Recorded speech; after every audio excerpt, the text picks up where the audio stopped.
Yo, what's up everybody? It's your boy Sean B Nice back here on some more Heat Rock. And today we're just pretty much looking at the differences between Android 9 Pie and Android Oreo. Now, this is the beta still, so there's still some bugs that needs to be worked out, but there's a couple things I kind of want to point out to you guys that, I felt were either interesting or what you should expect when you get this on your Note 9. The first thing that I want to point out to you guys, honestly, is the location settings. Now, I know you guys are probably thinking like, well, what are you talking about? Now, me personally, I don't like having my location settings on during the whole time, right? I usually kind of put it on battery saving mode, just to kind of save and conserve battery. But what I'm noticing now on the new Android Pie, you no longer have that option. It's pretty much like iPhone now, where either you have location services on or you have it off. So let me show you. You're gonna pull this down, obviously go to location, then you're gonna go to details.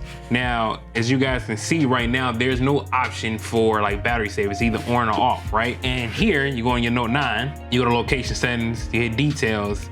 You have 3 different modes. You have high accuracy, battery saving, and phone only. Here, you don't have that at all. It's either location on or location off. So I don't know how I really feel about that yet, because it's kind of like, why we can't have that middle ground anymore. You know what I mean? I don't know why they took that away, but who knows? I haven't really noticed it affecting battery power like that too much, but it's just something I wanted to point out to you guys. The next thing I want to point out to you guys is the gesture control. Now, here, you can obviously have the navigation bar on the Note 9, but here on the S9 Plus, you actually have full-fledged gesture modes, which is actually fire, and I'm gonna show you kind of how they work. So if we go to navigation bar, you have navigation buttons, full screen gestures, then you can have it if you want their back and recents on the left or the right. Now you can also have gesture hints. I turn mine off, but just so you can see how they look, I pretty much put three little lines in here at the bottom so you kind of know where you need to swipe. I turn those off because I pretty much know my phone by now. So pretty much if I want to go home, I swipe up. If I want to go back to recent apps, very simple. Here you can see the website. I'll make sure I'll plug this website somewhere in the video. But yeah, but even so, let's say if I clicked on here, Instagram, and take me to Instagram, open up the app. I don't have Instagram installed on this phone, but I can go back by just swiping back. And it's pretty quick too, I wanna add. Now, another thing too, since we're on recent apps, one thing I do like about this, but this comes with a caveat as well, is when you hit the icon on recent apps, you can actually now pin this app to the screen. So maybe if you are, I don't know, you're giving your child the phone to watch YouTube, you don't want them to access anything else, you can pin that app by just hitting here and pinning this app. Now here's the thing, as of right now, I would not use this function, because the way you have to turn it off is you have to use the back and recent, you have to use back and home button at the same time to turn it off. But the last time I did that, it wasn't working. So in beta mode, that doesn't work. So if you have the S9 Plus, don't activate that because it will not work. It'll just lock up your phone, you gotta reset it. But now with that, that's a nice segue into pop-up view, or I'm sorry, split screen view. Now here on, if you are in the email or something like that, you wanna kind of go do recent apps, you do that, and you have your recent apps, right?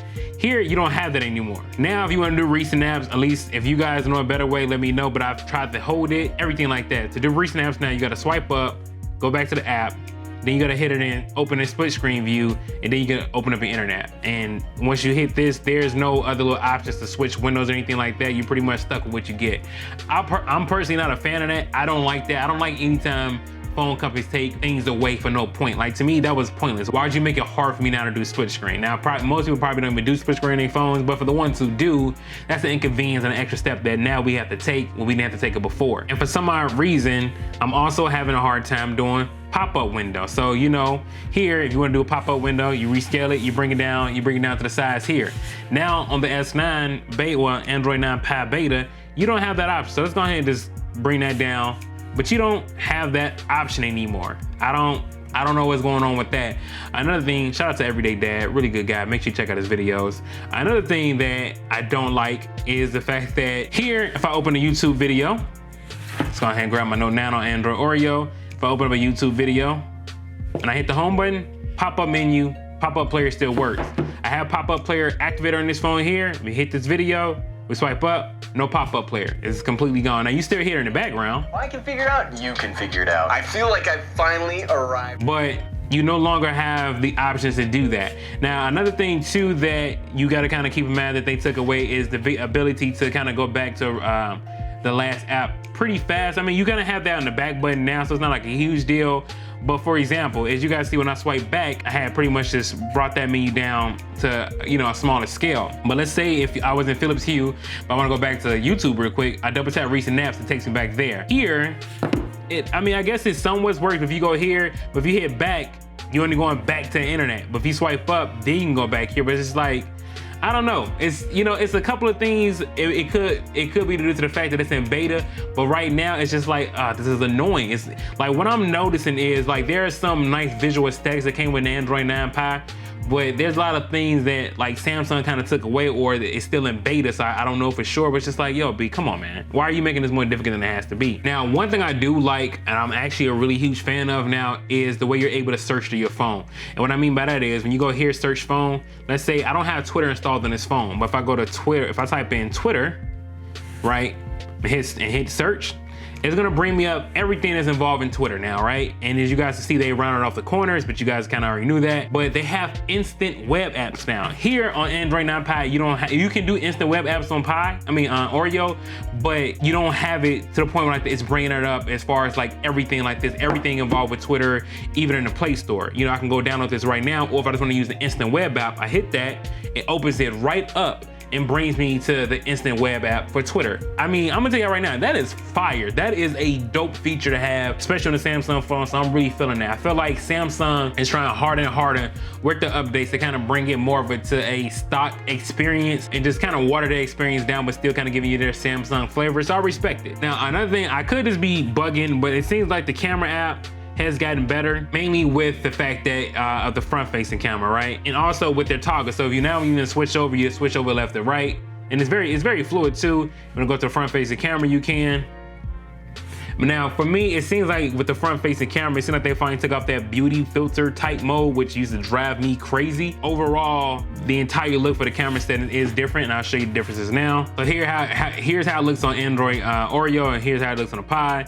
So as you guys see, it's more rounded. At the bottom, you see here, you got more of a black screen now. You don't have to have that obviously, but it's just easier to navigate through. Instead of your stuff being all the way at the top now, you have it at the bottom where it's more accessible using your finger. See? Versus here, I can hit photo, I can hit video, versus when I wanna do any changes up here, I gotta, swipe up here. Now, what's cool about this is, I'm so happy they finally did this, they actually have the option to go towards video now. As you guys can see here, there's no option to go towards video. So like when I wanna record a video, I have to hit the record button versus over here, if I'm not, like what if I'm not ready to record? Maybe I just wanna see how it looks. Like kind of line up the shot, I can do that, and now I know it's just on video. So that's a very much welcome change, and it's recording a 16:9 ratio, but you can also change that ratio if you want to do 16:9, if you want to do full screen.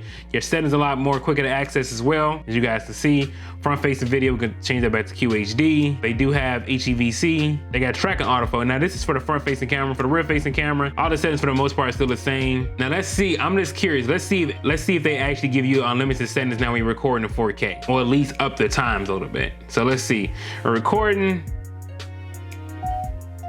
No, there's still a file limit timer on the 4K recording.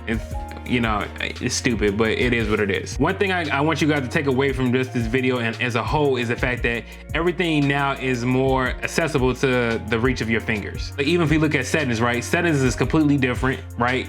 As you guys can see, I can reach a lot more things on my left hand than I can on my right. So right now, if I want to go to connections, I got to go all the way up top like this versus just hitting connections right now. So pretty much they filter the screen so everything is more accessible to your fingers, but when you swipe up, it goes away. So whatever you're looking for, you still can find, and it's not taking up screen real estate, which is a good thing. Now, they also have night mode, and I'll turn that on for you right now because you can actually set that up to sunrise and sundown. Now, what I am noticing for some odd reason, night mode keeps going on and off. I don't know why, but here it is. Here's how it looks, right? Turns everything black. It has been proven even by Google now, dark themes help you save your battery life. So as you guys can see, the dark theme actually looks pretty fire in this phone. I like it a lot, to be honest. It's all black and the icons just pop a little bit more. So even if you turn the brightness up, the icons just come out more, but that screen is still dim. So I'm feeling that. I'm feeling it a lot. Even when you go to the website now, it still has, it's a dark theme. So it changes the theme of the entire phone versus just doing certain parts of the phone. So good job to Samsung for that. Also, a nifty little thing that I found pretty interesting is they have an option now to scale down animations, and let me show you where that is. That is now in the advanced features. Now again, for some odd reason, you don't have pop-up anymore. Like the pop-up window, I don't know if that's completely gone, but when I search for it, it's not coming up. But there are a few things that I'm noticing like, hey, it's not there anymore. But right now they have this is under accessories, but I'm sorry, it's under advanced features, and they have reduced animation. If you want that on, you can turn that on. So that's probably why the phone just seems like it's running so much smoother now. Even when you open up Bixby, this is a win for us people. Now when you want to access Bixby, there's no lag. Look at that.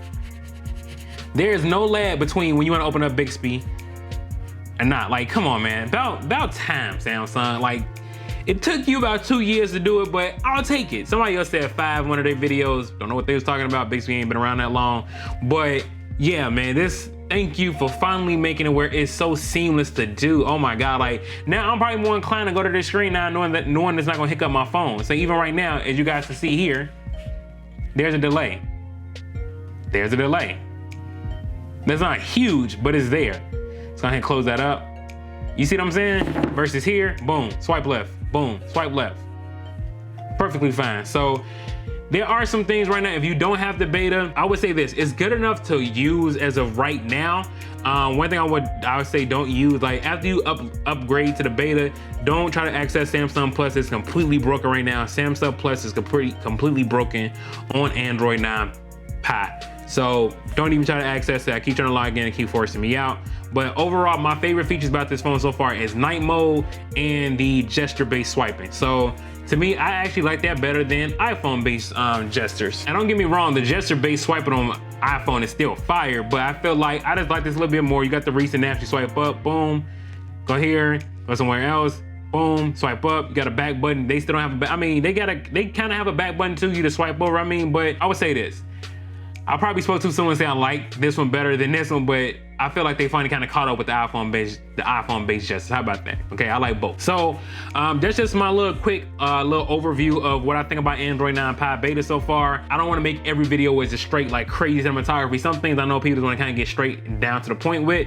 So that was the purpose of this video. Now, one thing I did forget to mention before we close out this video is always on display to me is 10 times better now. When your phone is off, you don't have to even you don't have to have always on display. Does not always have to be on now. You could double tap, boom, and it will show you what your always display is on. And then when you lift the phone up, lift the wake feature, it will open the phone up. You can hit your fingerprint, boom, right there, or swipe up to your iris scan. So I wanted to make sure I touched on that before we even ended the video. But other than that, man, let me know what you guys think in the comment section down below. For those who have Android 9 Pie Beta, if I missed anything, please let the subscribers know in the comment section, man. Pretty sure I didn't go over every single thing, but for the things that I felt was pretty important, I wanted you guys at least to know now. I feel like I touched. But if I missed anything, hit that comment section down below, man. Make sure you check out my website. I do have merchandise on there now, baby. We got the hoodies. My favorite one so far is obviously the original logo and the white on black. I don't know why I'm loving those a lot now, man, but click the link down in the description below. I'll make sure I have that tab ready for you guys to check out any merchandise, man. And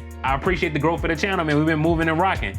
I got an amazing video for you guys coming up next week, and I definitely do have a live guest coming on Thursday's Trap Tech Thursday live stream. It's a very important guest, very special guest to me, man. I love all his video work. He is like that guy when it comes to video work. So if you want to make sure you don't miss that, make sure you hit that notification bell. It's your boy Sean Be Nice, and I'm out, man. Deuces.